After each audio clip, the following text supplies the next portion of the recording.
let's dive into a niche industry Ep. that's clinging to tradition. I like this. Fine printing. Fine printing. Okay. You've included an article about Aryan Press in San Francisco. Oh, yeah. They're keeping the art of handmade books alive, Wow. using antique presses and techniques from the 1800s. That's amazing. I had no idea this kind of printing still existed. Me neither. It's amazing that they can compete with modern offset printing, which is so much faster and more efficient. I know. It's a testament to the enduring value of craftsmanship Yeah. and the appeal of unique, high-quality goods. For sure. Aryan Press has loyal subscribers and collectors who Yeah. appreciate the artistry and attention to detail in their books. That's great. They also offer workshops and public tours, Oh, wow. sharing their knowledge and passion for this historic craft. That's really cool. It's inspiring to see their dedication to preserving tradition Yeah. in a city known for its tech innovation. Yeah.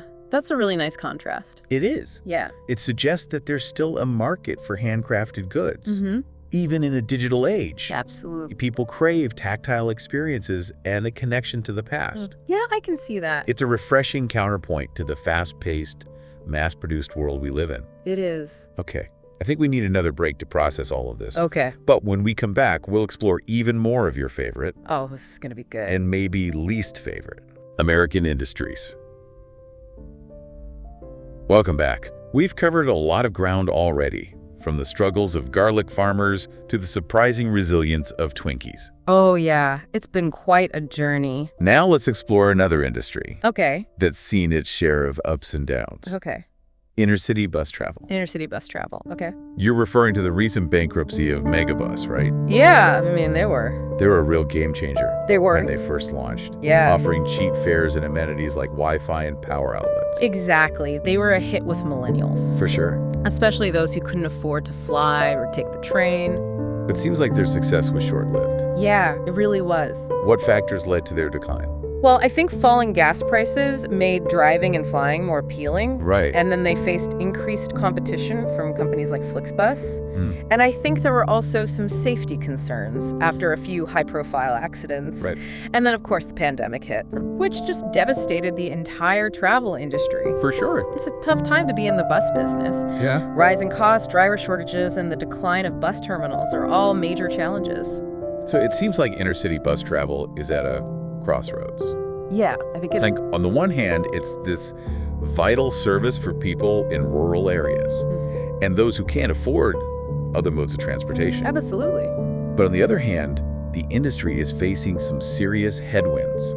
It is. It's a classic case of an essential service being undervalued and underfunded. Right. Many argue that the government should step in to provide more support, ensuring affordable and accessible transportation options for everyone. It makes sense. It makes you wonder about the role of private equity firms in all of this. Yeah. They often prioritize short-term profits over long-term sustainability and public service. Yeah, it's a recurring thing we've seen in other industries as well. Yeah.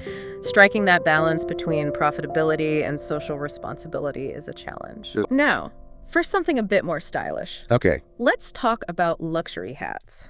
Luxury hats. Specifically, the iconic fedora, Oh, the fedora. which has seen a surprising resurgence in recent years. I've noticed that. You sent over an article about Borsellino, the Italian hat maker that's been crafting these high-end fedoras for over a century and a half. Wow. Their hats are truly works of art. They are. Each one meticulously crafted from rabbit fur, felt, Wow. using traditional techniques and machinery. That's amazing. It's fascinating how they've managed to maintain their commitment to quality and craftsmanship Yeah, in a world of mass production. it's really impressive. The fedora has this long and fascinating history, It does.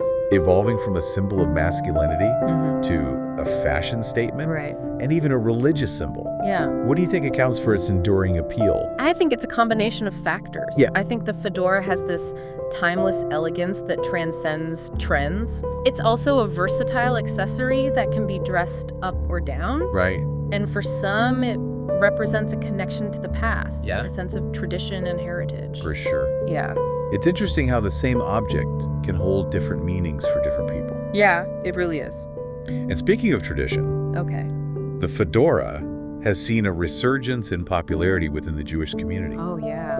particularly among Hasidic Jews. Right. It's a blend of tradition and fashion. It is. Many are opting for high-quality brands like Borsalino, seeing it as an investment piece that can be passed down through generations. That's great. But even in the world of luxury hats, Yeah. there's competition. Of course. Newer companies like Bellissimo are catering to the Jewish market Okay. and using social media to reach a wider audience. So they're adapting to the times. Yeah, Yeah. it's a reminder that even established brands can't rest on their laurels. They can't. They need to adapt to changing markets and embrace new technologies to stay relevant. It seems like the key to success in any industry, Yeah. whether it's garlic farming or hat making, It's true. is a willingness to evolve and innovate. Right. Being open to change. Yeah. Now for our final deep dive. Okay. Let's rewind back to the 90s Okay. and revisit the Beanie Baby craze that swept the nation. Oh, Beanie Babies. Beanie Babies. I remember the frenzy. I know. It was Those $5 beanbag animals right. were suddenly reselling for hundreds, even thousands of dollars. It was insane. It was pure madness. It was a classic speculative bubble, Yeah. fueled by clever marketing, artificial scarcity, and the power of the internet. It was the internet's fault. Ty Warner, the founder of Ty Inc., was a master manipulator. Oh, he was a genius. He retired Beanie Babies, released limited editions, and tapped into the burgeoning online auction market. Yeah, she knew what he was doing. He created the sense of urgency and exclusivity Yeah. that had people clamoring to get their hands on these toys. And those adorable poems and birthday tags only added to the mystique. Oh my gosh, it was like they were little personalities. Yeah, it was a brilliant marketing strategy It was. that tapped into our desire for collectibles Yeah. and the thrill of the hunt. Totally. But like all bubbles, it eventually burst. It had to. Warner's announcement that he was ending Beanie Baby productions sent the market crashing down. I know, it was like the end of an era. Yeah, it was a harsh lesson in the fickle nature of collectibles Yeah. and the dangers of speculation. Oh, for sure. But it also left a lasting legacy. What do you think that is? Well, it changed the toy industry, Yeah. demonstrated the power of the internet, hmm and I think taught us valuable lessons about marketing and consumer psychology. And so Beanie Babies weren't all bad. They weren't all bad. Yeah. It's amazing to think how a simple beanbag toy could have such a profound impact on our culture and economy. For sure, looking back on all these industries. Yeah. What stands out to you as the most surprising or thought-provoking insight? You know, I think for me, it's this realization that no industry is immune to disruption. That's true. Whether it's technology changing consumer tastes or global events, Right. the landscape is constantly shifting. For sure. It underscores the importance of adaptability, Yeah. innovation, and a willingness to embrace change. Yeah, be open to new things. Absolutely. Well said. Well, I think that's all the time we have for today's deep dive into American industries. Well, this was fascinating. But as always, the conversation doesn't end here. Right. Keep exploring these